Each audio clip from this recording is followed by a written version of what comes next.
बदलापूर पूर्व police station ADR क्रमांक 53/2022 यातील जी मयत महिला होती निर्जा रुपेश आंबेडकर यांचा मृत्यू झाल्याने या अनुषंगानं हा ADR दाखल होता।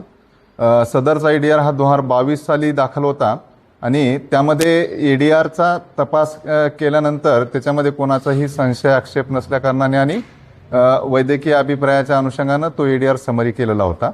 परंतु काही दिवसापूर्वी आम्हाला या ADRच्या अनुषंगानं काही इतर माहिती मिळाली होती। त्या माहितीमध्ये सदरचा मृत्यू हा नैसर्गिक नसून तो एक हत्या असल्याच्या आम्हाला गोपनीय माहिती मिळाल्या होत्या। त्या अनुषंगानं आम्ही मागील 6 महिन्यापासून याच्यावर वर्कआउट करत होतो।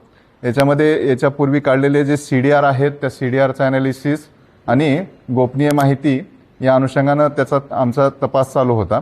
या तपास हा पूर्णपणे गोपनीयरित्या चालू होता।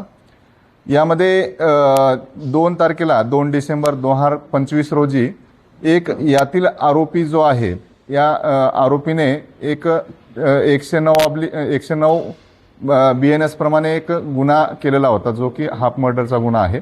त्यामध्ये आम्ही त्या आरोपीला अटक केल्यानंतर ह्या घटनेच्या अनुषंगाने आम्ही त्यांना माहिती विचारली तर त्यांनी त्या घटनेची आम्हाला कबुली दिली।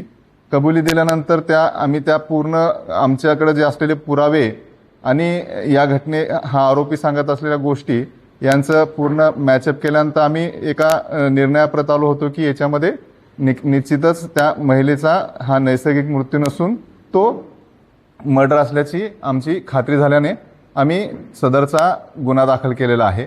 त्याच्यामध्ये आतापर्यंत आम्ही 3 आरोपींना अटक केलेला आहे आणि जो आम्हाला माहिती दिलेला आहे तो इतर गुन्ह्यामध्ये एक आरोपी अटक आहे।